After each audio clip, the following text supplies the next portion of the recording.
It's a Hollywood story that at this point is stranger than fiction. Actor Randy Quaid and his wife arrested in Canada.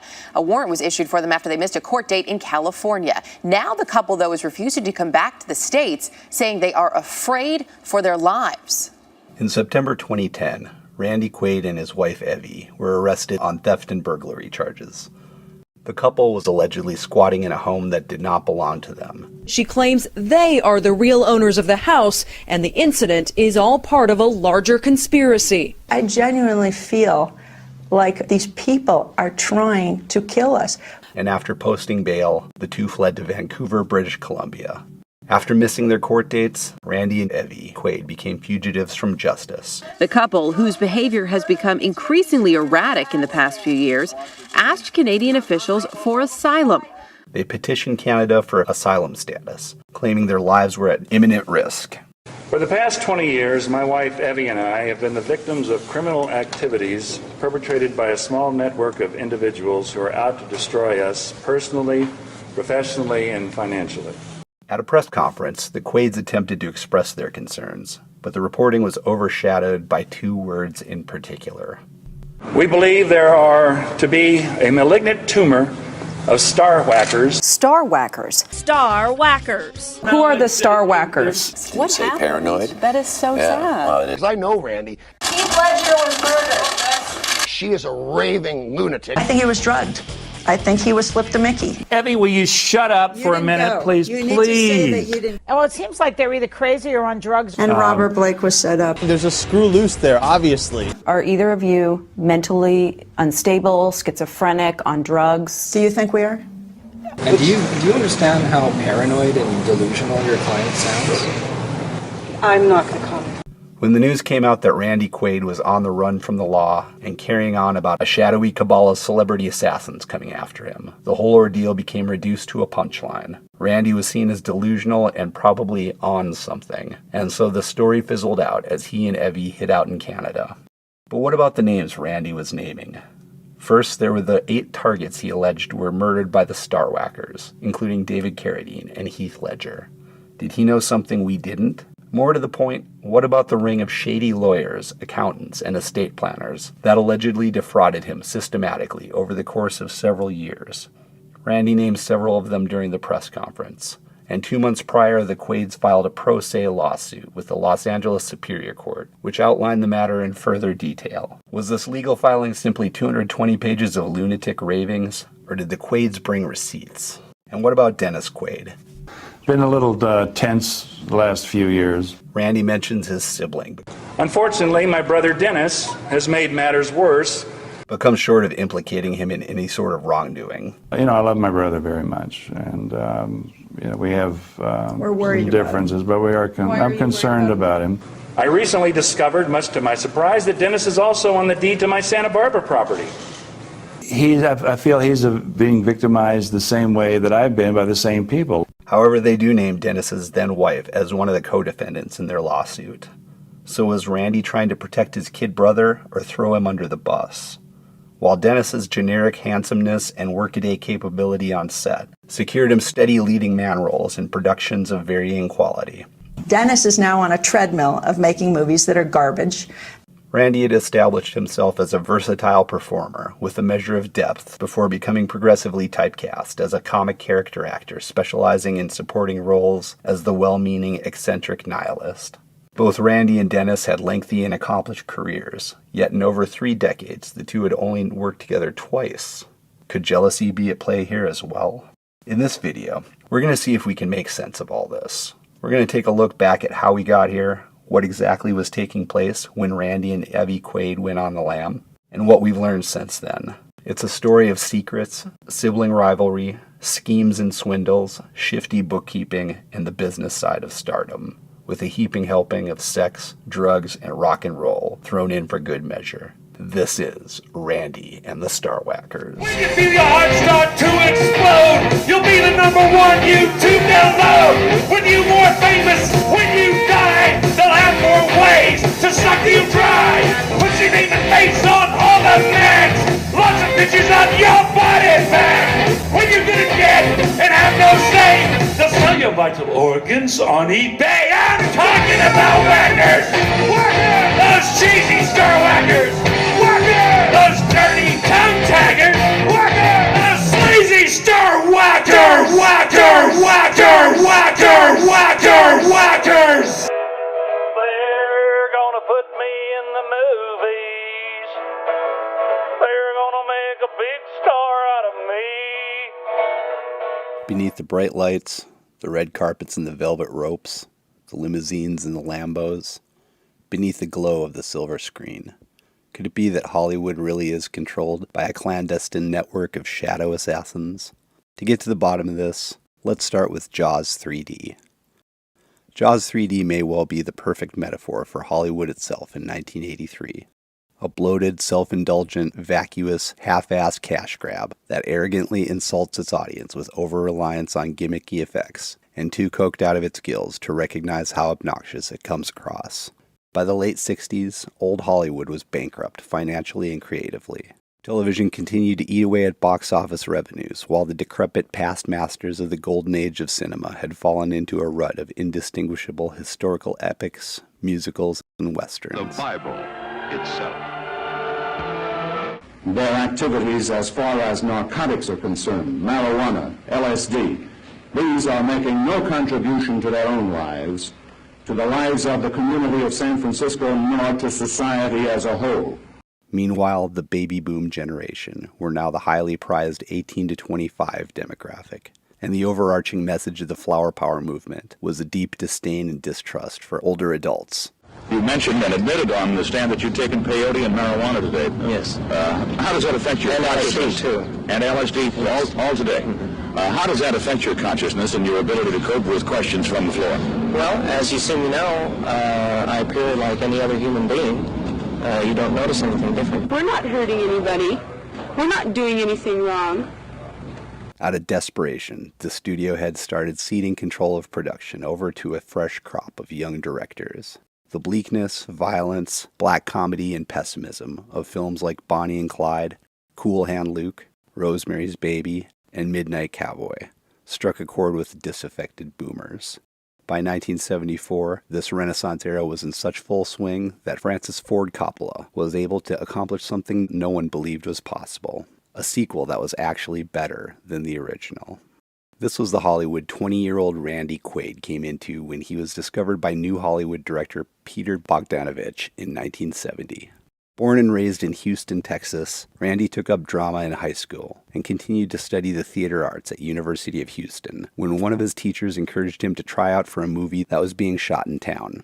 I think there is a strong identity being from Texas. I think, aside from the accent, I think there's when you say you're from Texas, people immediately think of you a certain way or tend to regard you in a certain way. And that helped me, I know, getting a part in Last Picture Show, which took place in Texas, and coming out here, and it just gave me an identity that people could immediately grasp, and it helped me get started, certainly. While some sources claim Randy had appeared uncredited in Bogdanovich's directorial debut Targets, this is not backed up with any substantive corroboration. And though that film is based on Charles Whitman and the 1966 tower shooting at the University of Texas, Targets was filmed in LA, making it even less likely that a 17-year-old lifelong Texan would have wound up on set. Regardless, Randy's scene-stealing moments among heavyweights like Sybil Shepherd and Jeff Bridges in The Last Picture Show made an impression on Bogdanovich, who brought Randy back for his next two films, What's Up, Doc? And Paper Moon. Any experienced observer of shooting techniques will quickly sense the utterly new and different atmosphere created on the Bogdanovich set. No more the crass showmanship and slapdash of the old Hollywood. I'm Peter Bogdanovich. What's the picture you're making? This little picture we're making today is What's Up, Doc? Called What's Up, Doc? For his performance as a court-martialed Navy seaman alongside Jack Nicholson in Hal Ashby's The Last Detail, Randy was nominated for an Academy Award, a Golden Globe, and a BAFTA Award for Best Supporting Actor. Then in 1974, two things came out of Hialeah, Florida that would change everything. large volume, high quality cocaine, courtesy Colombia's Medellin cartel, and disco. From the very beginning, cocaine has always been Hollywood's drug of choice. After the passing of the 1914 Harrison Narcotics Act made it illegal, the scarcity and high price of coke made it an ideal display of conspicuous consumption, an expensive and therefore glamorous accessory that distinguished the stars from the common folk. That isn't the way to use that.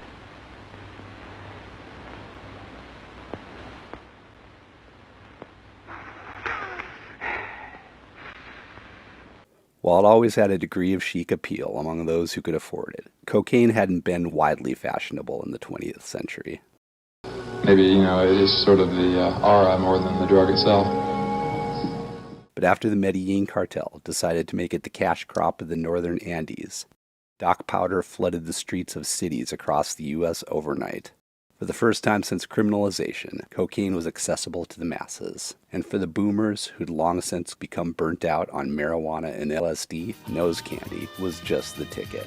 And the rigid four-on-the-floor stomp of disco music offered the perfect soundtrack.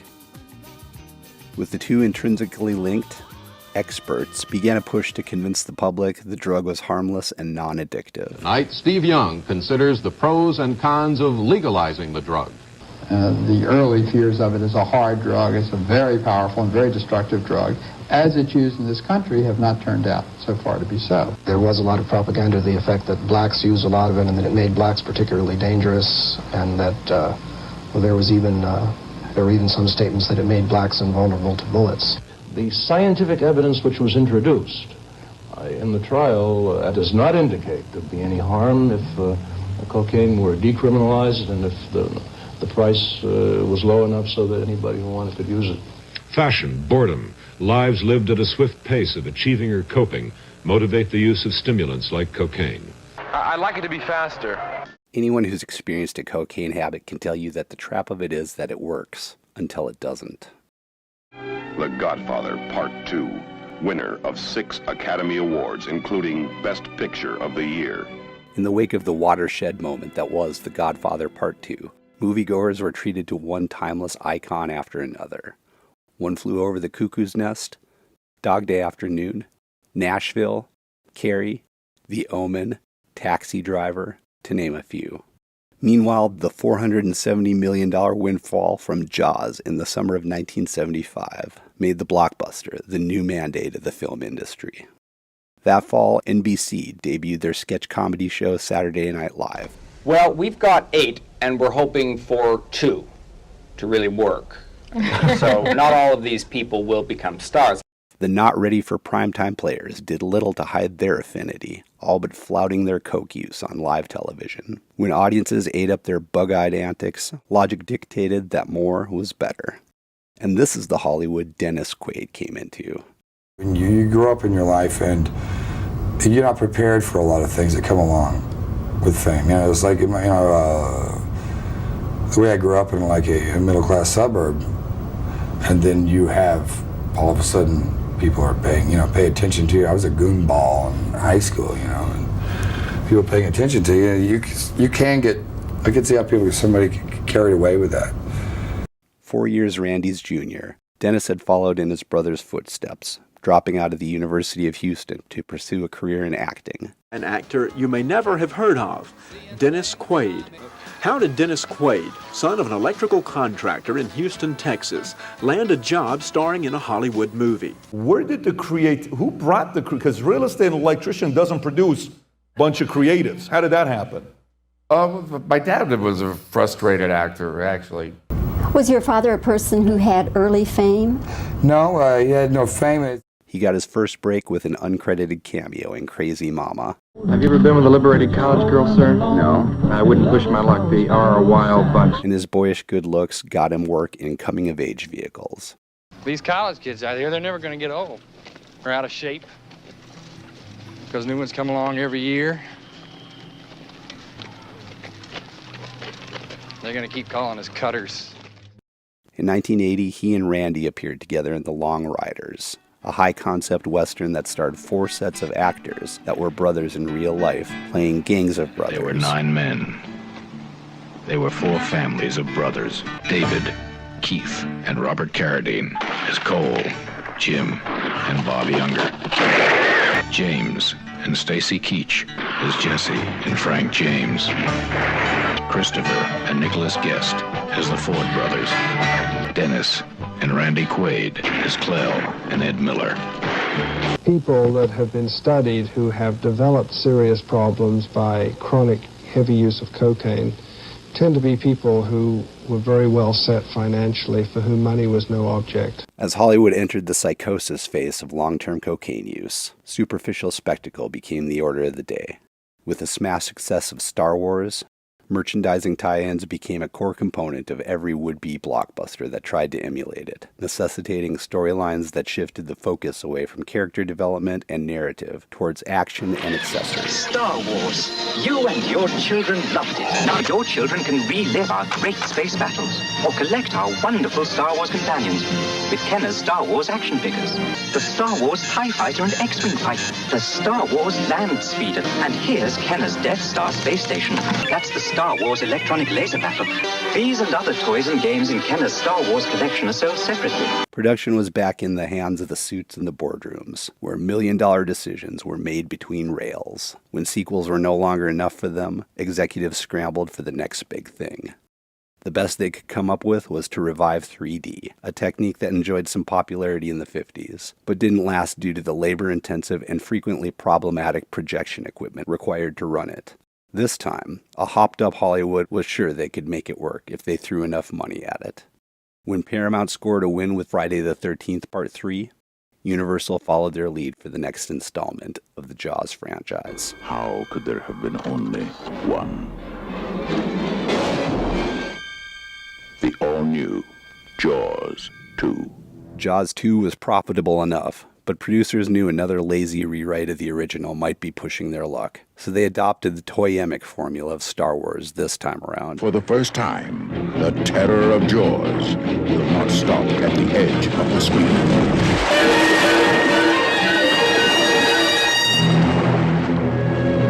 The lead characters Mike and Sean Brody were kept for canon and largely in name only, and plot is an afterthought that serves to link one over-the-top sequence to the next.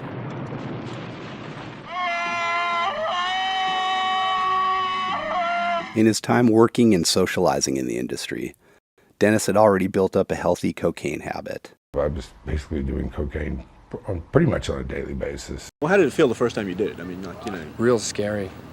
Real scary. I grew up in the 60s and the 70s, and there was a completely different attitude about it back then. There was a cover story in People magazine about, that it was not addictive and that it was just a fun party People drug. magazine. He'd been indoctrinated at an early age by the dubiously sourced propaganda of the legalized coke movement and never had occasion to question their misinformation, as he found it passed around on every set, in every agent's office, at every nightclub, and at every house in the hills. People go into meetings and studios and it'd be on the table. You're joking. Yeah. You're not joking. I'm serious. one of his recent movies was a starring role in a film called Caveman with Ringo Starr. We did the movie in Mexico, in Durango, and we wrote a song called Deranged in Durango that has 45 verses. But Jaws 3D would take things to another level, thanks in large part to the decision to film at SeaWorld in Orlando. Even in some movie budgets. It was in movie budgets. You once said in an interview that cocaine was thinly disguised in the budgets of movies. Which of your movies do you think had the biggest budget in that area? Probably Jaws 3D. Jaws For 3D. me personally. Really? That Just would a be blowout. Yes. Yes, It was a blowout. Yes. Had to get that shark some way. Yes, exactly. A blizzard. Yeah. South Florida was ground zero for cocaine trafficking. I would say it's $1 billion business. Perhaps more. And by 1982, competition had splintered off the Colombian gangs. Dade County police predict even more killings as the warfare continues between the rival drug factions. And the rampant violence that came out of it was glamorized in the film Scarface and the NBC series Miami Vice. For 5 months, thanks to the ever-present technical issues, Dennis spent day after day of extensive downtime awash in complimentary unlimited cocaine. Could you tell? Yeah, every frame. Really? Co-star Louis Gossett Jr. later admitted to struggling with addiction during this time as well. Right before filming began, he was arrested in Malibu for possession, along with allegations Gossett was providing cocaine to children, including feeding his 7-year-old son spoonfuls of white powder, according to an affidavit from the arrest warrant. The charges were later dropped for lack of evidence. It was a setup, and I was exonerated completely. But the truth part was that I did get on drugs. I had plenty of time and no work. And and it happens with a lot of us. I was watching Joan Rivers today, and the kid started at 12. Jaws 3D earned $88 million that summer. Not quite $470 million like the first film, but better than Jaws 2's $53 million. In the astronaut training drama The Right Stuff that year, Dennis proved himself to be a capable performer that took well to the camera, and he soon established himself as a leading man for the 80s. You're looking at him. It's well-deserved in a lot of ways. How good an actor is Dennis? We'll ask the director if we can find him. Which one is he? Well, this is the director, Ron Maxwell.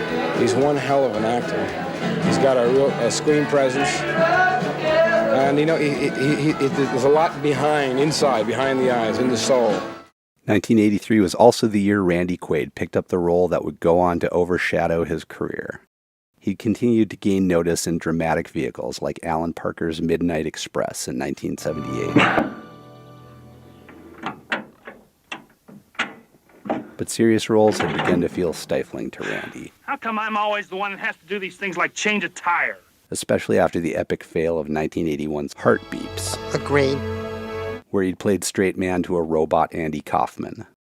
Kind of the movie that was dreamed up over the wrong lunch. You know, maybe they ordered the wrong wine or something. There is no story. You march them out in the woods, you bring them back. It's terrible. Then he got the chance to work for one of the hottest and most subversive names in comedy at the time. The Harvard Lampoon was started up on campus in 1876, and today prides itself on being the world's oldest continually published humor magazine. In 1969, a commercial edition called the National Lampoon was launched. The wry wit and edginess of the content made it popular among boomers who'd begun to outgrow Mad magazine, and they tried their hand at branching out into radio and live reviews. Well, I'm a congressman from Cleveland. I took kickbacks all the time. Now I'm stuck here in prison farm, doing 99 years. No hours. Our male listeners today will now be approached by Ellen Matterson, a dynamite chick who comes to the National Lampoon Radio Hour Singles Bar of the Air every week, always hoping to find that perfect mate who will love her, care for her, and help to raise her children. Will that perfect mate be you? I smoke Virginia Slims, but I never inhale.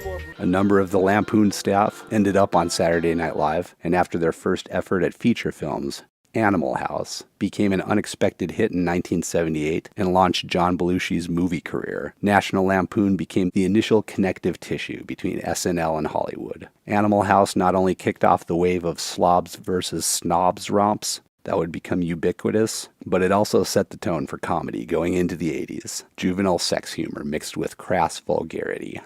Oh, here she comes. Go up, go up. Oh, no. Oh!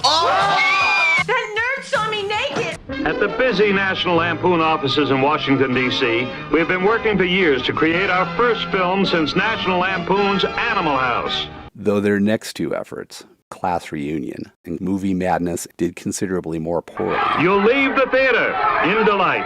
National Lampoon's Vacation was a huge commercial success in 1983.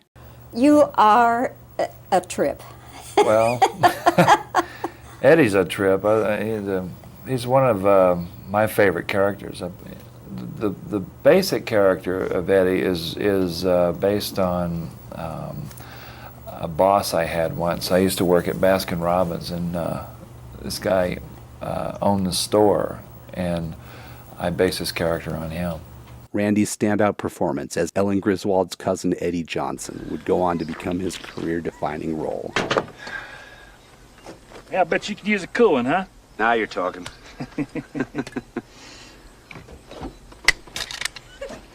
He's quite a guy. He's got his own agenda. Well, I bet you I'm gonna be a big star. I might win an Oscar, you can never tell. In 1959, the National Broadcasting Company brought together an esteemed group of scientists, writers, comedians, and lawyers to create a TV show so daring, so original, that only now, 25 years later, can it be shown to you, the American public. On January 6, 1984, Lorne Michaels made his return to NBC after leaving Saturday Night Live 4 years earlier. The new show was essentially a pre-taped primetime version of SNL, gathering back together much of the talent from the not ready for primetime era, along with SCTV's Dave Thomas, and featuring several guest performers, along with a musical guest each episode. On February 10th, Catherine O'Hara was featured, along with both Randy and Dennis. The two appeared together in 3 sketches on the episode, 2 of which, Commandos from Hell and Surprise, are not currently available. Their surviving sketch together, Phone Fantasy Club, has the two playing a pair of hicks who go to absurd lengths to obtain a credit card so they can call a 900 number. You gentlemen want to qualify for a credit card, it's all very cut and dried. You have to have a steady job, you have to open a bank account. Yeah, we can do that. And establish a positive credit rating. Well, how do we do that, establish a positive credit rating? Well, the easiest way is to buy something on credit. Like, for example, a household appliance, like maybe a washing machine.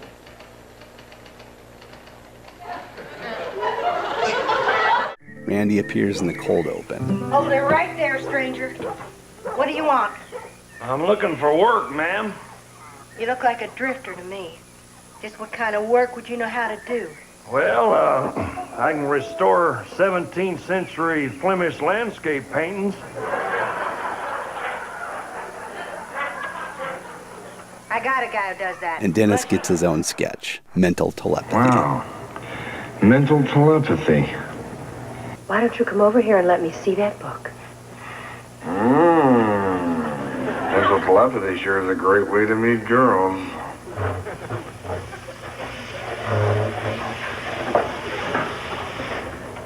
Hi, my name is Daryl.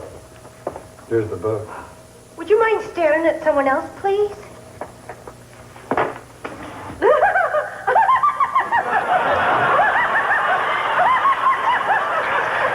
The mid-season replacement was rated 99th out of 99 on the Nielsen charts for the entire 1983 to 84 season, and was canceled after 9 episodes. Meanwhile, GE sued Dick Ebersol and, truth be told, Eddie Murphy had saved Saturday Night Live from the scrap heap after the catastrophe of Gene Dumanian's infamous 1980 to 81 season. Oh man, it's the first time I've ever been shot in my life. I'd like to know who fucked me. I'm going to produce this because I think it's great, no matter what.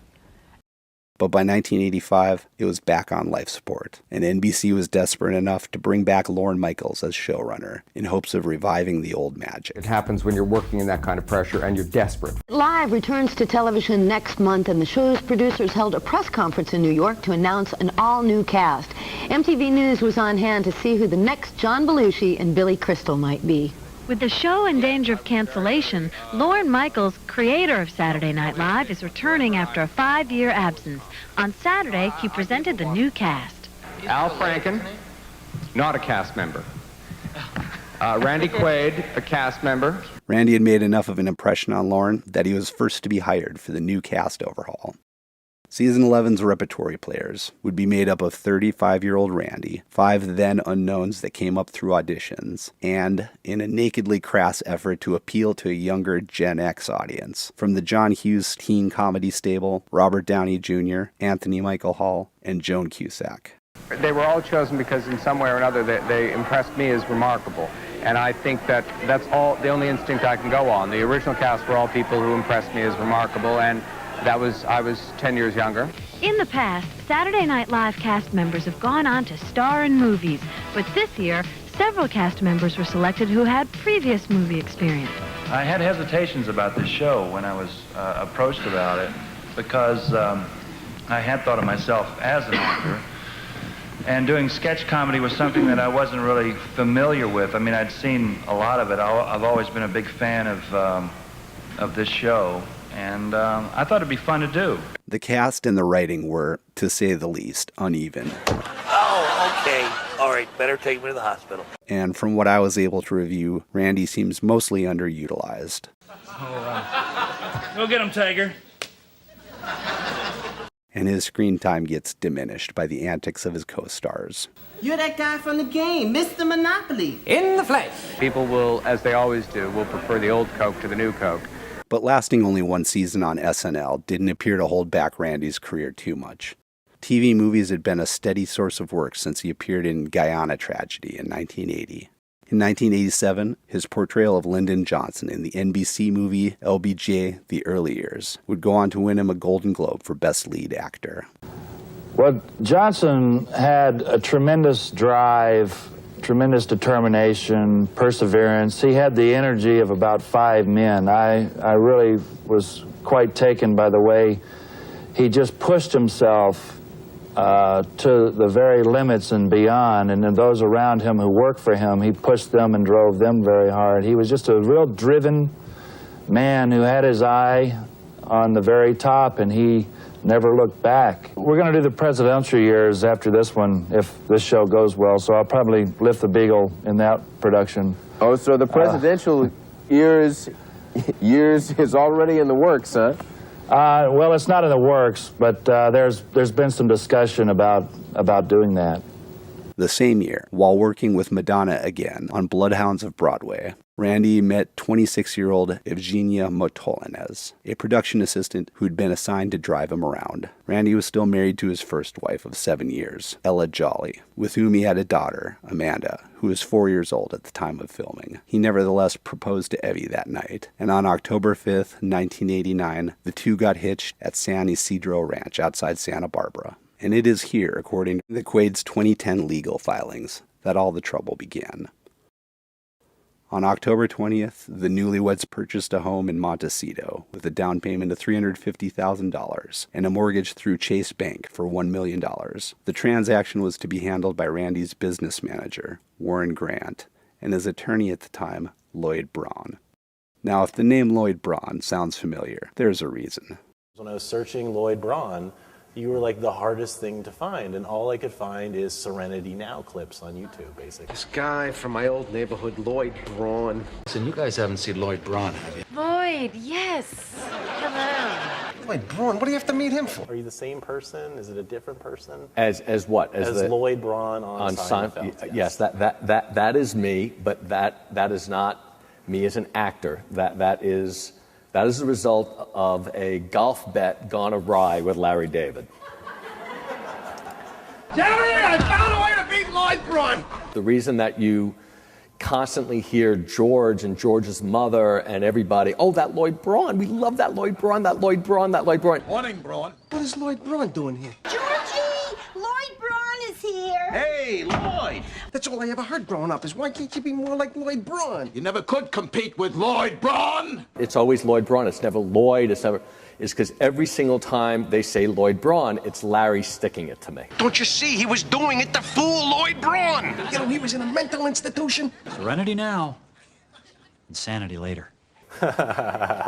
According to the Quaid's 2010 legal filings, in the course of settling the purchase of their Montecito home, Lloyd Braun inserted himself and his wife Lauren into their escrow account, creating a pooled loan arrangement without their knowledge. The mortgage on the Quaid's home was somehow paid off within a month of them moving in, though no record exists through City National Bank, who they banked with exclusively at the time. The Brauns attached multiple loans to the escrow account that the Quaids continued to pay off. Randy and Evi would later allege this setup allowed Braun to embezzle upwards of $17 million from the couple. Well, Lloyd's a very industrious fellow. I'm sure he can accomplish anything he sets his mind to. Meanwhile, Dennis had begun dating his co-star on the 1987 sci-fi comedy Inner Space, Meg Ryan, and the two would be married in 1990. Behind the picture-perfect Hollywood couple's 10-year marriage, Meg's career ascent was bookended by a trio of era-defining rom-coms, When Harry Met Sally, Sleepless in Seattle, and You've Got Mail. Back when I was on cocaine. So a fired up season of your life. Yeah. Great balls of fire.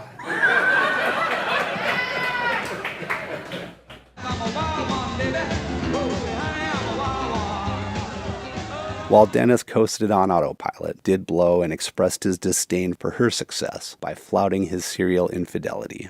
Well, my marriage was I think I have to talk about it in a way that's most respectful to my son. Yeah. It was a very unhealthy marriage. Anybody got any thoughts? Jealousy. Oh, beware, my lord, of jealousy. It is the green-eyed monster which doth mock the meat it feeds on. A 2010 Vanity Fair article includes accounts from unnamed sources claiming Evi was nakedly jealous of Meg as well, leading to tension at family gatherings. Evi herself claimed Meg was in fact envious of her and tried to steal her style cues. Meg declined to comment on the matter altogether. Another milestone event for Randy came in 1989 in the form of National Lampoon's Christmas Vacation. While Christmas Vacation was a box office success upon release, it picked up a strong cult following on home video that has since elevated it beyond the original National Lampoon franchise. You serious, Clark?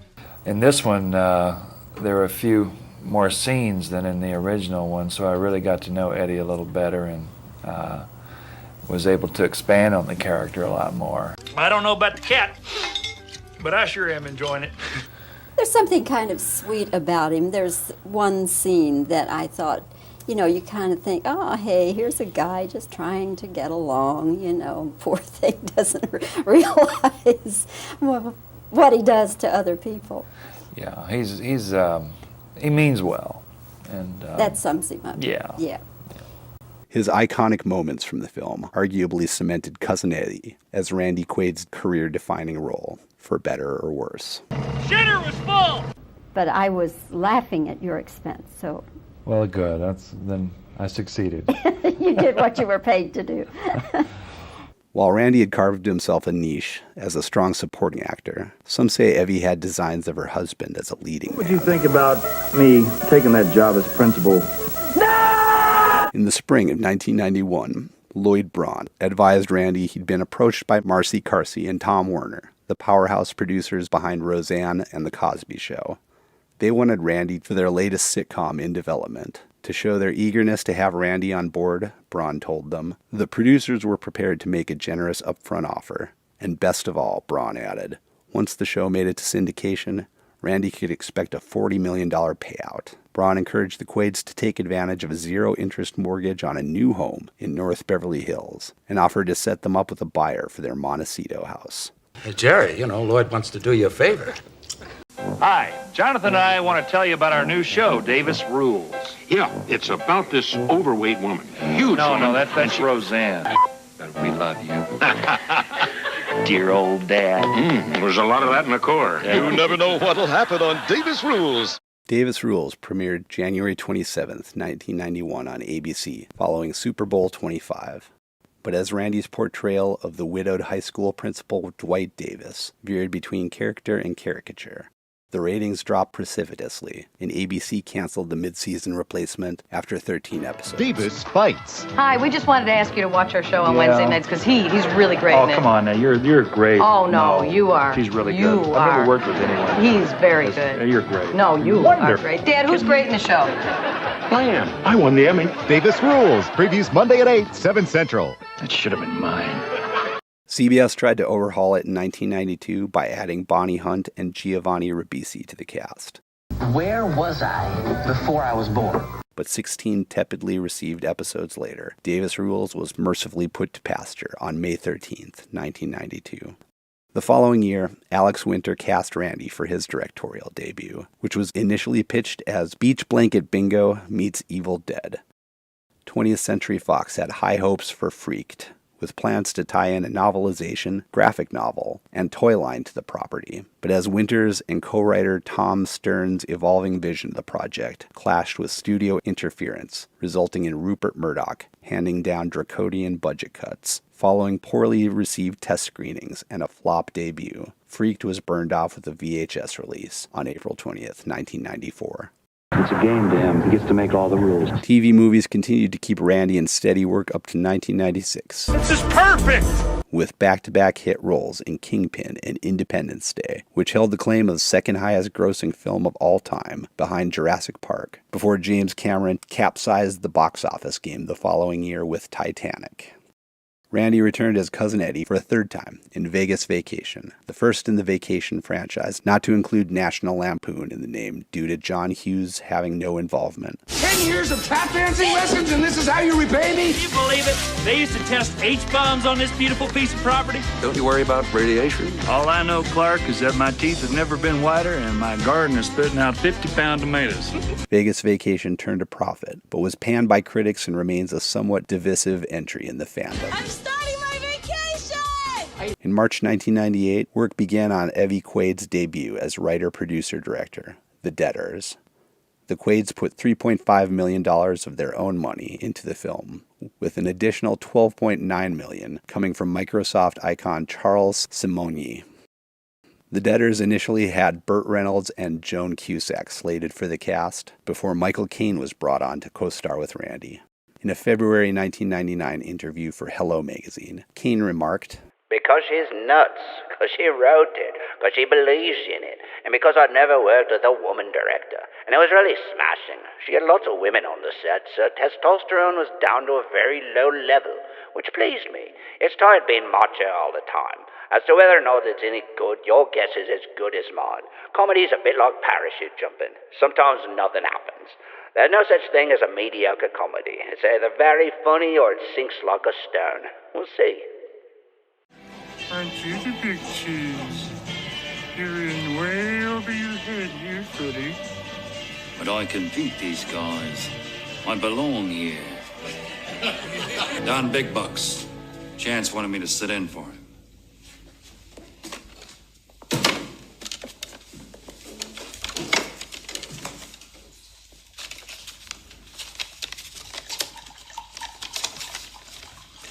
You're not a fag, are you? After a private screening of the final cut, his publicist remarked, "Caine has reservations." A test screening was held in Seattle in April 1999. On top of the reportedly vitriolic audience feedback received, Charles Simonyi was disgusted in particular by a cameo appearance by German industrial band Rammstein involving a squirting rubber penis. And I was really frustrated by this. Drama. Lucky girl. The film ended up tied up indefinitely in court battles, though the couple was said to have screened a recut at the Toronto Film Festival on September 13th under the title High Expectations. The Debtors was said to have seen a digital release in 2022, though Rammstein was not made aware of this at the time. On January 6, 2000, Randy and Evi Quaid filed for bankruptcy. In June, Meg Ryan released a statement announcing her separation from Dennis. I mean, the tabloid aspect of it was really heartbreaking. Though Meg had begun dating Russell Crowe by this time, You took a lot of heat for that. Yeah. Yeah. Yeah. she would later state the marriage was well beyond repair before he came into the picture. And it was pretty much not a happening marriage for a very long time. I probably should have left much earlier.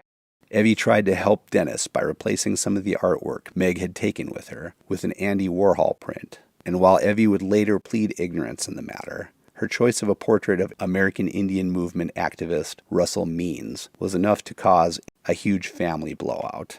As Randy continued to regain his footing after filing for bankruptcy, the professional embarrassment of appearing in 2002's The Adventures of Pluto Nash was arguably eclipsed the following year, with his fourth and final turn as Eddie Johnson in the least dignified entry in the Vacation franchise, the Hallmark grade made-for-TV Christmas Vacation 2 Cousin Eddie's Island Adventure.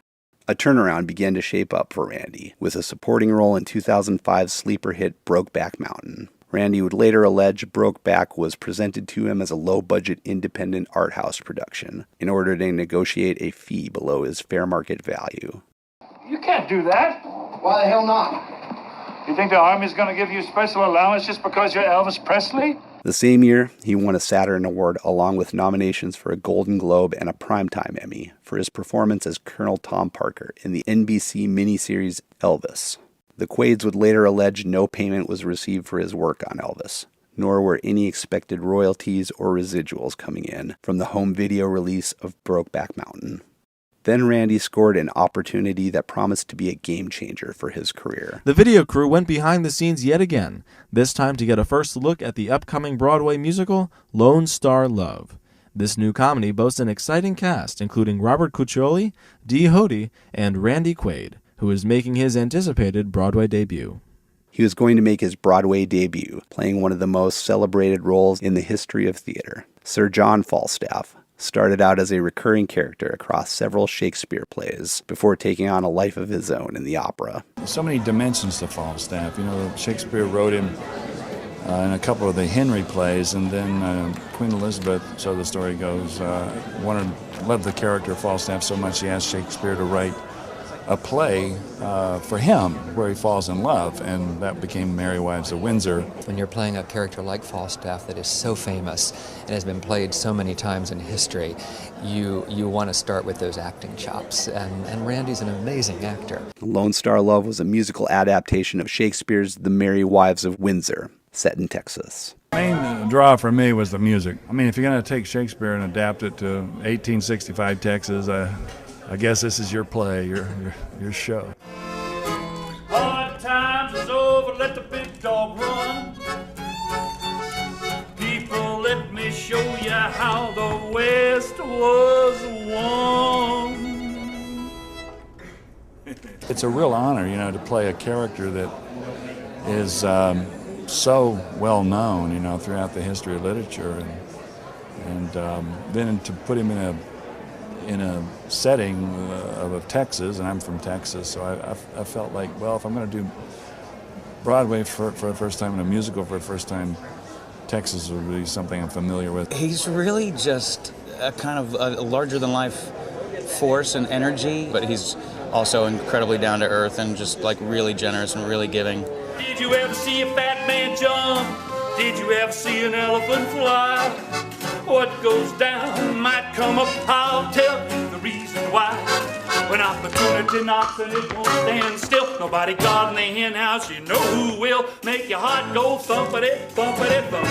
Ever see a fat man jump? I mean, did you ever see a fat man jump? The composer and musical director, Jack Herrick, later told Vanity Fair, Evi became more and more involved, and as that happened, it became more and more contentious. He ended up in a very strange costume of his and Evi's creation. Randy had dyed his hair beet red and started wearing a football-sized codpiece, which Evi described. It was a huge cock. It was fucking great. It looked like gay Vivienne Westwood. According to an anonymous source, drug use was prevalent during rehearsals in Seattle and at the hotel where they stayed. In an email to another cast member, Evi acknowledged that on one occasion, she and Randy had taken too much Ambien, resulting in psychotic paranoid reactions. I really wanted to jump out of a window. Randy felt like a serial killer. We got a doctor to give us a sedative and it was over. The final straw came when, during a performance, Randy slapped one of his co-stars in the head 4 times and improvised remarks about another female co-star's gynecological instruments. Evi defended the behavior as Randy being in character. Randy claims stage blocking was altered in an effort to kill him, supposedly for insurance money. Well, I hope you enjoy your preview of Lone Star Love, which will be opening on Broadway on December 3rd at the Belasco Theater. The production was shut down in Seattle, and Randy was fired from the cast, fined $82,000, and faced expulsion from Actors Equity, the stage actors union. At a January 2008 hearing, Evi tried to film, but was denied. She claimed it was a Nazi plot and ended up assaulting a 76-year-old secretary, kicking them in the shins. In his statement, Randy claimed, I am guilty of only one thing, giving a performance that elicited a response so deeply felt by the actors and producers with little experience in my creative process that they actually think I'm Falstaff. It's the hardest thing I've ever done. It's hard work. It's fun. This is fake. Yeah, I mean, I don't want the paintball crowd after me. I wouldn't do that. But it's, you know, it's here. It's warm. So Nebraskans Andy Stock and Rick Stempson won the 2005 Blue Cat competition with their screenplay Gary the Tennis Coach. Emboldened, the duo signed on with a talent agent, whose clientele also included Sean William Scott. Scott signed on as co-producer and lead for the film, and on January 14, 2009, Balls Out, Gary the Tennis Coach, was released direct-to-video, marking, to date, Randy Quaid's final performance in a mainstream Hollywood production.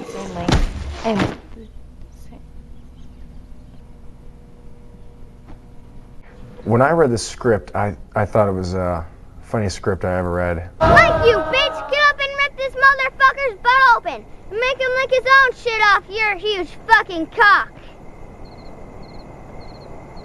I've told him 100 times I don't want to see that faggy two-handed forehand shit, Nibby. One hand, goddammit. That boy doesn't have an ounce of self-respect. We wrote it about 12 times, at least 12 times, probably more like 20. I worked with Danny Liner on Dude, Where's My Car, which is, I think, classic, and we should have won an Academy Award for that. I'm a little pissed. Well, Sean, I've been a fan of, since Dude, Where's My Car, and he's very funny. He's very unusual in his attack on comedy. He doesn't hesitate to go to places that a lot of other actors, I think, would be hesitant to tread, but he's got a lot of courage. Can you hold down the fort? I gotta go take a dump. You bet. Rolls like this one, like puddle, and you can just have a little more fun with. Randy keeps throwing his cigarette in the urinal that Gary just cleaned, and it wasn't in the script. Playing a tennis coach. And action. That's something I've always wanted to play, because I always like the look of them with the upturned collar and the floppy hats and the whole tennis thing. It's good, Mike. Hit me right in the balls next time. We're good? Great. Yeah. The movie's gonna make me a big star, 'cause I can play the part so well. So let's look at the Wonderwall side, if they can go ahead and put it up, and we can keep talking just so people can see it as we kind of get into talking about Wonderwall a little bit. But so part of the goal is you don't want to do the same thing just because it's been done before. And that's obvious here with the Wonderwall site. It's looking great. Oh, okay.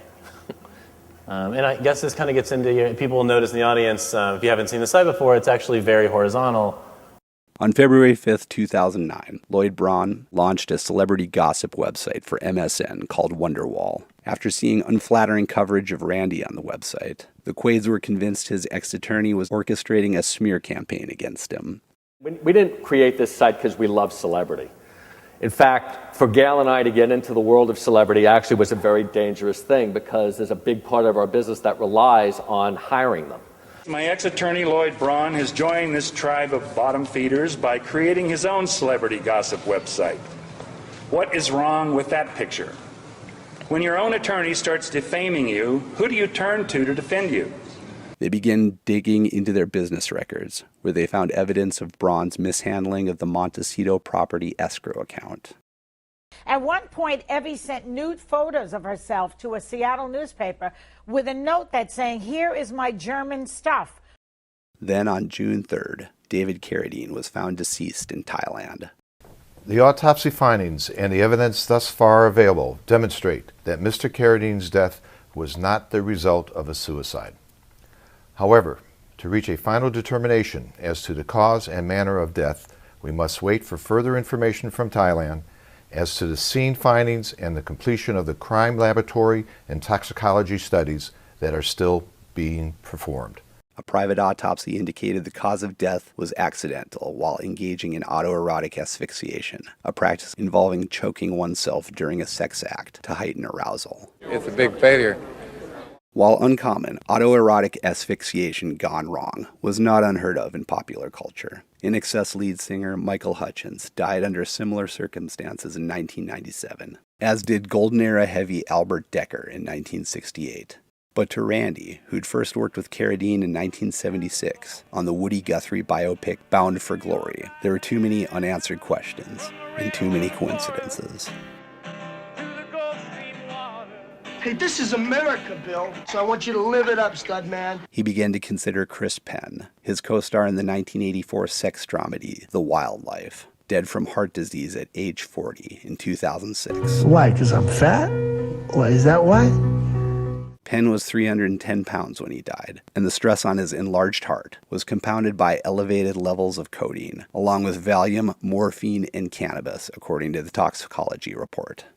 Then there was Brokeback Mountain co-star Heath Ledger, who died suddenly in New York City on January 22, 2008. The official cause of death was cited as combined effects of oxycodone, hydrocodone, diazepam, alprazolam, and doxylamine. However, the circumstances around his death remain hazy, and speculation over Mary-Kate Olsen's possible involvement seemed to evoke the ghost of one of Hollywood's earliest murder mysteries, William Desmond Taylor. It's about many, many things. It's about the collapse of the economy. Then there was Jeremy Piven, who had to abruptly leave the cast of the Broadway run of Speed the Plow due to mercury poisoning on December 17, 2008. That spring, Randy and Evi reached out to private investigator to the stars, Becky Altringer, pleading to look into the union mob that was out to kill them. Altringer investigated their claims, but was unable to find anything substantive to follow up on. Becky, the Quaids hired you to track down these people who they thought were trying to kill them. What did you uncover? Well, as I was investigating it, I realized that the only one trying to hurt Randy and Evi Quaid was Evi Quaid. Really? That's all you discovered? So you didn't find anybody hounding them or threatening them or anything like that? At this point, the couple were homeless. They stayed for 3 days with Becky Altringer and her partner before they were kicked out on June 27th. Altringer witnessed Evi crushing and snorting a pill. Well, I observed Evi Quaid snorting some type of white substance that she told me was Demerol. But I'm not really sure what it was. Demerol comes in powder form? I didn't even know that. No, she would take the pill and squash it up. But I think it was Ritalin because that was the only prescription that I saw. Evi later told Vanity Fair she routinely snorted Demerol because it goes straight to the right side of your brain. I think he's afraid to leave her because she'll harm him or someone that he cares about. Oh, I see. Because that's what I saw. I agree with that. I believe certainly mental abuse, if not physical abuse, has been used against Randy Quaid, where he's actually first afraid and then falls into the Helsinki syndrome, where he actually believes her lunacy. And in my opinion, she is an absolute lunatic, but he's no longer afraid of her. He now agrees with her. He's been beaten into submission. Okay, are you referring to the Stockholm Syndrome, which is Sweden? Helsinki yes, I was. I'm sorry. Yes, I was. Helsinki is in Finland. They rented a mobile home from Altringer's partner's mother before bouncing around, winding up at the San Isidro Ranch by September. Actor Randy Quaid and his wife have been released from a West Texas jail after they were arrested for allegedly skipping out on a large hotel bill in California. According to authorities, the two are accused of not paying their more than $10,000 tab at a Santa Barbara hotel. They're charged with burglary, defrauding an innkeeper, and conspiracy. He and his wife were arrested Thursday afternoon. Police say his wife resisted a bit at first, but quickly calmed down. Yeah. Chevy is cool. He didn't bail me out. What? Address book was in the car, right? So I'm going, how can I find a phone number? I know. 411, I could call Warner Brothers. Warner Brothers will give me Jerry Weintraub. Jerry Weintraub will give me Chevy's number. So we did it. And then, of course, it was Chevy's answering machine. He called back through this lawyer who said, no, Chevy won't bail you out. Although Chevy misses you. During one court appearance, they even brought Randy's Golden Globe along. Evi pleaded no contest to misdemeanor defrauding of an innkeeper, and the rest of the charges were dropped. In June 2010, the Quaids learned of two loans totaling approximately $1 million in Randy's name he had no knowledge of at the Roxbury branch of City National Bank. He was told by the teller, supervisor, and vice president he would have to request loan documents through legal representation. In all likelihood, with allegations of criminal fraud being levied, the branch employees were following policy and deferring to their fraud and legal teams. Per Randy, he remained calm but firm in his requests, stating, I then demanded to see the information about the loans and told them I was not moving away from the window until I did. Security and Beverly Hills police intervened, and Randy later learned the loans had been paid off and closed February 10, 2010. On August 3, 2010, Randy and Evi Quaid filed a 220-page complaint with the Los Angeles Superior Court, alleging, among other things, that the deed had been forged during the sale of their Montecito home in 1992, and, as such, the transfer of the title on the property was invalid, meaning Randy and Evi still owned the home. The buyer, Bruce Berman, had been an executive for Warner Brothers at the time of the sale, before going on to head Village Roadshow Pictures, where he was the producer on Adventures of Pluto Nash. This is also the work of Mr. Braun, further confounding the validity of the transfer of my fully furnished property in 1992 to Mr. Bruce Berman. The Quaids claimed Berman never lived on site before selling the house to J2 Global president Scott Turicchi in 2007, and had used it as a mailing address to divert residuals and royalties from merchandising. While Randy and Evi claimed they had a tax attorney review the document, their pro se filing suffered from improper structuring, lack of appropriate notarization, and an intermingling of unsubstantiated assertions, which diminished the overall credibility of the complaint. For instance, one exhibit needlessly discussed perceived racially motivated hate crime and discrimination, while another suggests a fake identity was created for the purpose of diverting funds that used the name Rhonda L. Quaid.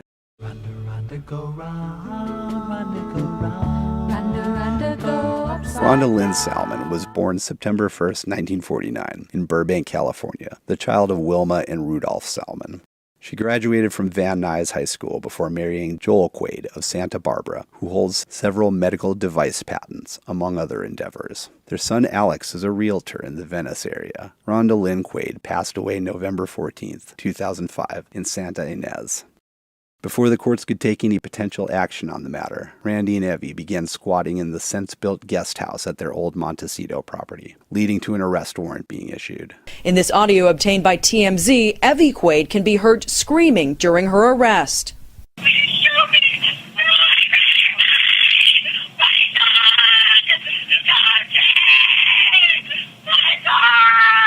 She says she became so upset because she claims they are the real owners of the house and the incident is all part of a larger conspiracy. This time the Quaids fled to Vancouver, where they gave a series of bewildering press conferences. For the past 20 years, my wife Evi and I have been the victims of criminal activities perpetrated by a small network of individuals who are out to destroy us personally, professionally, and financially. Randy Quaid joins us now exclusively from Vancouver, Canada, for his first live interview since this all began. The law caught up with them in Canada last week when they were arrested and thrown in jail. The Quaids say they came here not to avoid the charges in California, but rather to save their lives. I am being embezzled from by this monstrous ring of accountants, estate planners, and lawyers. I genuinely feel like these people are trying to kill us. Who are mercilessly slandering me and trying to kill my career, and I believe murder me in order to gain control of my royalties. Who would be trying to kill us? An estate planner who had created a living trust and a county that could cash Randy's royalty stream forever. But why would they want to kill you? So that they could take the money. It's easier to take the money in that way. You're afraid of these people who are out to kill celebrities, and you specifically. Why do you have that fear? It's possible for people to gain control of every facet of your life. They're businessmen. They're absolute businessmen. It's the mafia. It's organized crime. For the last 3 years, and really the last 20 years, I've been racketeered on. My ex-attorney, my ex-business manager, and an estate planner, and they have conspired together to co-opt my corporations, put in trustees without my knowledge. I have earned approximately $40 million throughout my career. Why? Why would somebody want to do this to me? We are not criminals, nor are we fugitives from justice. We are refugees. I mean, that's essentially what it is. Hollywood refugees. Seeking to be left alone by the criminals. A malignant tumor of star whackers in Hollywood. But are they now trying to kill you? Not in a sense where they're going to come over and shoot me with a gun or anything like that, but the way they've manipulated the system, the court system, to have us falsely arrested. Criminal justice system in this country is a joke. Banking, right. Owning a house, renting a house, right. Renting a car. I mean, we cannot function. Our very existence is being challenged. If things keep going the way they are, and we don't do something about it to expose these people, my wife and I will be out on the street, and we'll have nothing to eat. Okay, that's how bad it is. We've gone, a day here, a day there, without anything to eat, okay, or a place to stay, and that happens more frequently and more frequently. As at some point, you're going to end up out on the street. Heath Ledger, Chris Penn, David Carradine among them.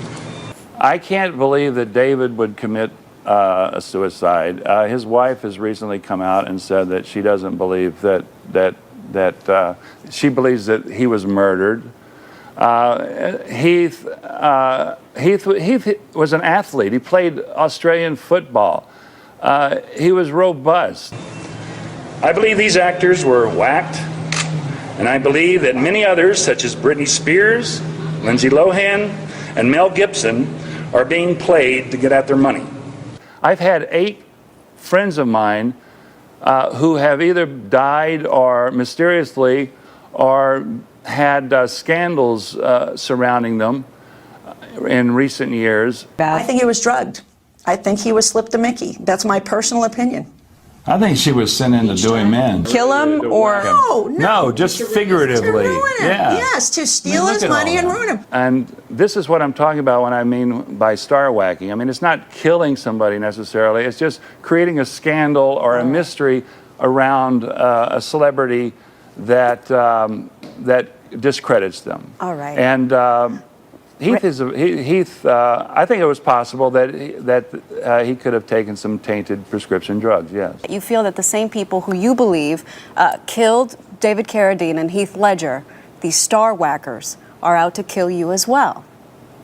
Well, they are star whackers. They follow us. They tail us. They tag our cell phone. They hack our computer. Now, with the internet, I mean, a celebrity is fair game, and it's all designed to sell advertising space. Google helps out by keeping the negative stories near the top of a celebrity's webpage because it's the negativity that brings in the advertising revenue. Unfortunately, my brother Dennis has made matters worse by buying a house from Mr. Braun on property Braun originally bought with money he embezzled from me. Do you have a relationship with your brother Dennis? I do, yeah. Still, are you close? It's been a little tense the last few years, but I love my brother very much, and we have We're worried some about differences, but we are. Why are I'm you concerned worried about him because I feel he's being victimized the same way that I've been by the same people and accountants and. I recently discovered, much to my surprise, that Dennis is also on the deed to my Santa Barbara property. Have you warned Dennis about your concerns? I've tried, but he doesn't respond. Dennis is now on a treadmill of making movies that are garbage, and it's unfortunate because he's talented. And do you understand how paranoid and delusional your client sounds? I'm not going to comment. Following in-depth pieces on the couple in Vanity Fair and GQ, Randy and Evi decided to embrace their fugitive status as they began work on their expose of the Hollywood cabal. The film, those Star Whackers, is anyone, I got to see it at the Real Theater. Theater. Okay, it's a docudrama. Evi premiered what she described as an impressionistic feature-length documentary about the life and times of Randy Quaid on April 20th, 2011 at the Real Theater in Vancouver. Before the screening, Evi told the audience, This is a work in progress and highly experimental with nudity, adult language, and content throughout. For the first time, I would like an audience reaction to my art as a work in progress so I may understand its content through others' eyes.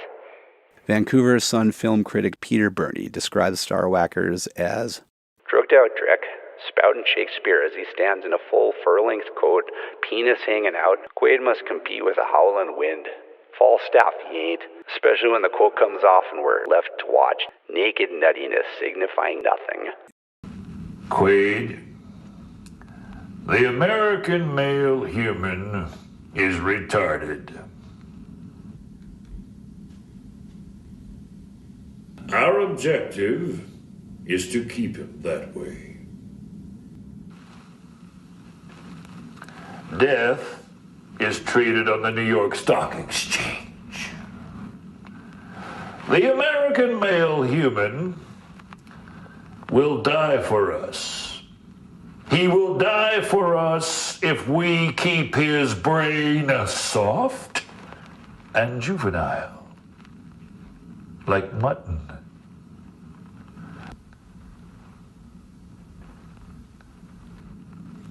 You, Quaid, are a certain fool syringe used to inject a certain tranquilizer into the minds of the American male human. You, Quaid, sell beer, bait, and ammo.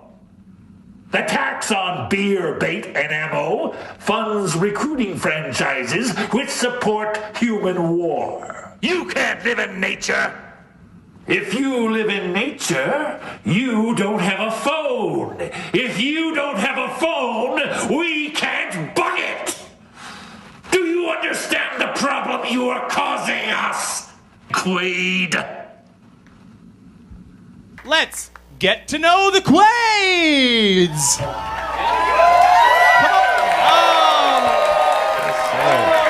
And Doji Quaid.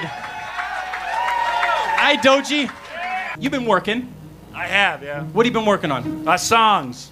Songs. Yeah. Very good. I saw your film. You know that. I met you. The Star Whackers. The I other love night it. at the Rio. When we were in Spain, I believe the whackers were after us because for 48 hours we were completely bedridden, having been poisoned. We really don't know what it was. There's been racketeering in the Hollywood and embezzlement and all sorts of shady stuff proven for centuries. Okay, so 5 scientists in Israel, or 12 scientists in Israel, there's a conspiracy that they are being knocked off, right, for their knowledge. Right. So why? My father explains it this way, and he worked for the RCMP and the FBI. He said, of course you're being racketeered on. You have a lot of money. Right. You know, the bank drives around with their money in vaults and in armored cars. We walk around like a couple of idiots. You know what I mean? With, money falling out of Randy's pocket, making $1 million a movie. Of course people are racketeering on us. It's just we didn't know it was happening for 20 years. Doji just farted, by the way. Why? David was whacked. Everybody Well, we thinks know David he was was whacking, but I don't know, he was whacked. His wife thinks he was whacked. He was hung in a closet. I mean, how? It's terrifying. Autoerotic fixation, like in excess. That's one of the theories. I became terrified for Randy's life after that. How many people do you know Me? that have died, personally know, that have died strange, bizarre deaths? Personally, not many, but Randy has 8. Yeah.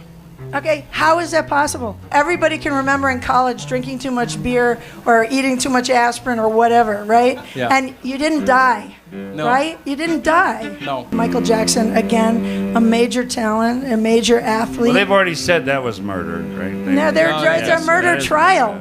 But was it that doctor? There are lots of unanswered questions in regards to Michael's death. Tell us about the songs that you're going to play tonight. The first one is, we just worked it up. I hope I can get through it. Ladies and gentlemen, please welcome Randy Quaid and the Thundercar!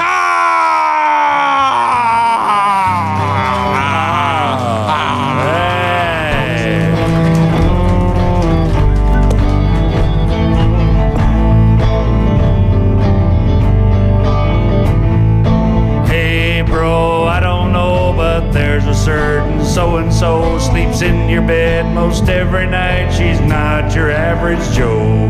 I've heard it said that love is blind, and I don't want to seem unkind. To each his own is what I say, but have you lost your mind?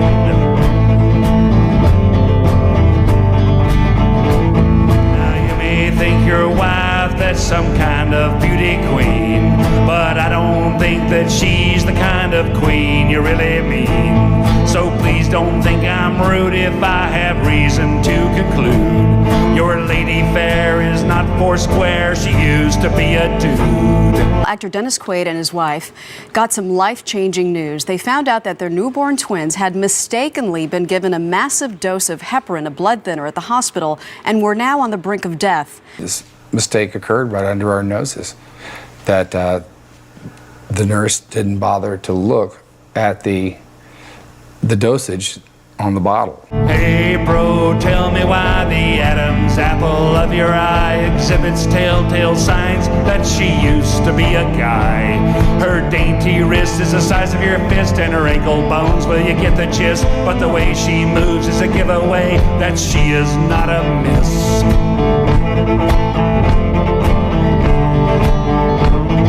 Hey, that's okay if that's your world. She really is a prince of a girl. If a tranny spouse puts your boat, then let the sails unfurl. There's really none of my affair. If she's a he, what do I care? But you're my bro, I'm here for you. There's nothing we can't share. Like for instance, dude, she used to be a dude. Now tell me true, tell me if you knew. Did you have a clue when she said I do? Or is it just between you two that she's a he that's become a she? With the help of drastic plastic surgery, they changed the plumbing and the way she pees and the nature of her sexuality.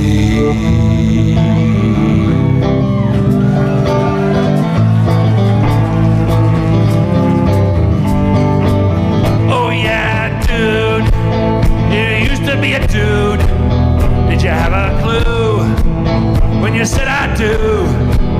Now tell me true. Did you really know?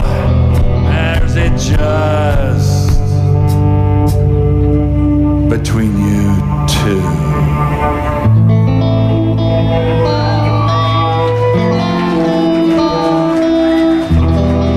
Thank you. It was the first time we ever done that one, but we really appreciate you. I'm in Vancouver, British Columbia with Randy Quaid. Now, Randy's looking for work right now, quite frankly, and it looks like he's formed a new band called Randy Quaid and the Fugitives. He's about ready to do a couple of sets here. Let's go check out Randy Quaid and the Fugitives. Oh, sleazy star whackers.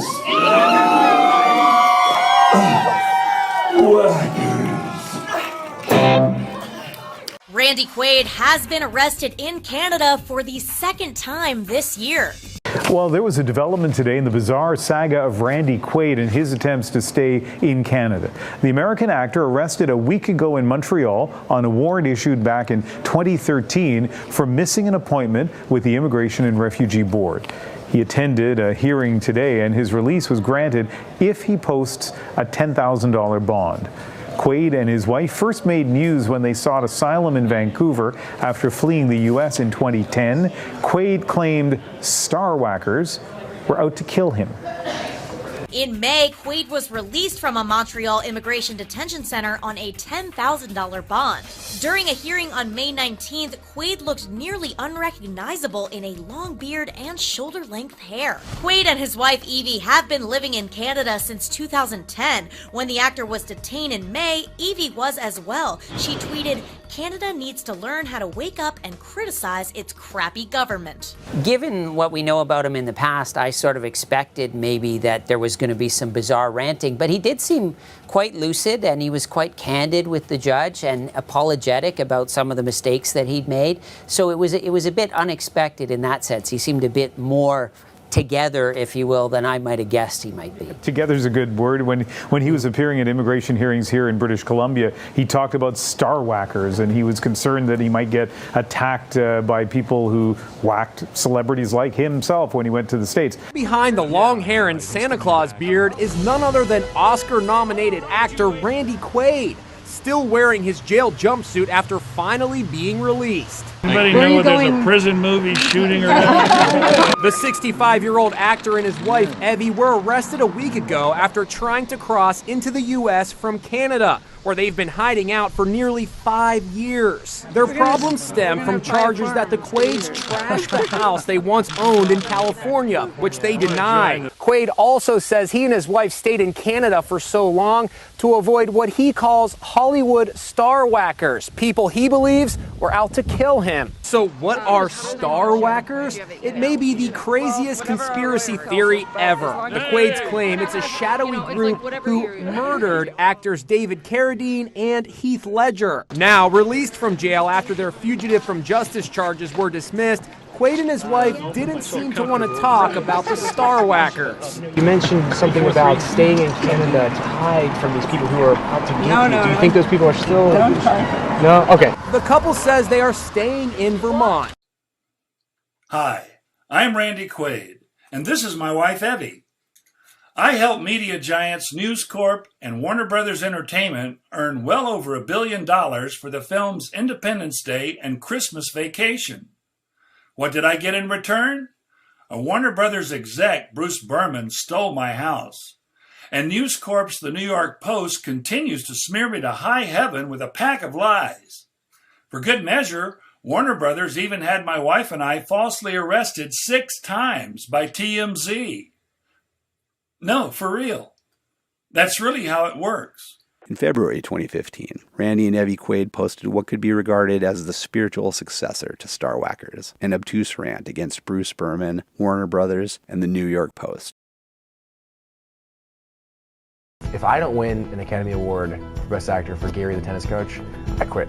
I'm done. Though Sean William Scott would not be nominated for any award for his portrayal of Gary, the 2-time Teen Choice Awards Choice Movie Sleazebag winning actor continues to work in television and film. Meanwhile, Balls Out, Gary the Tennis Coach, remains the formal coda to Randy Quaid's 38-year career in film.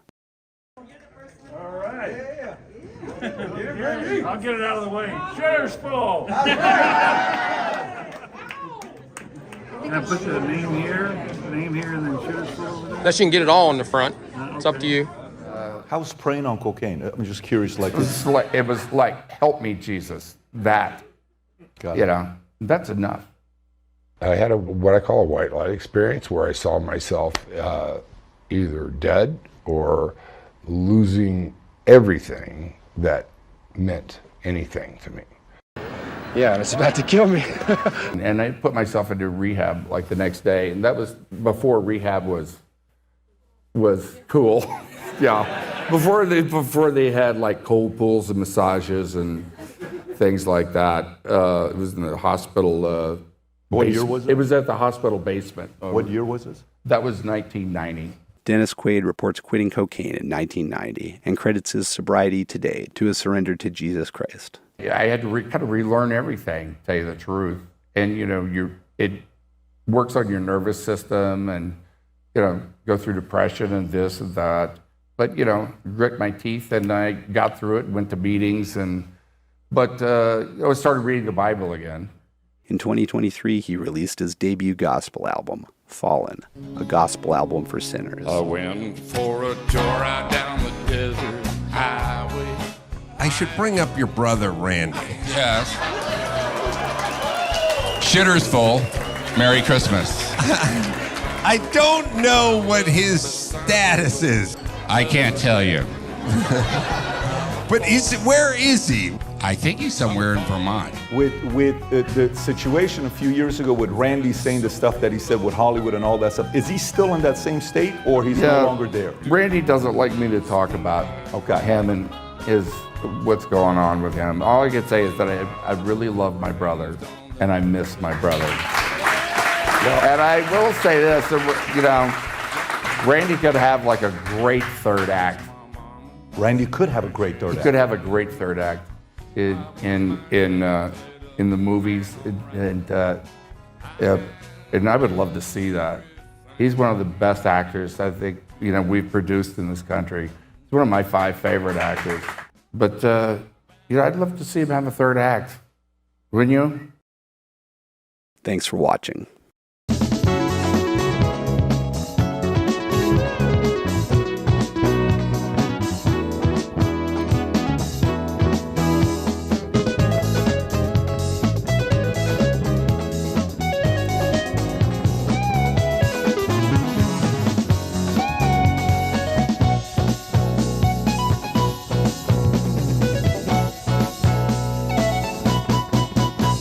Everybody's doing tributes to Randy Quaid, and And we all have these dinners when we go, and we think back on all the films, the 40 more films you'll do, and the 3 or 4 Oscars and all the nominations. What do you want people to remember you? How do you want people to remember you? How do I want people to remember me? Yeah.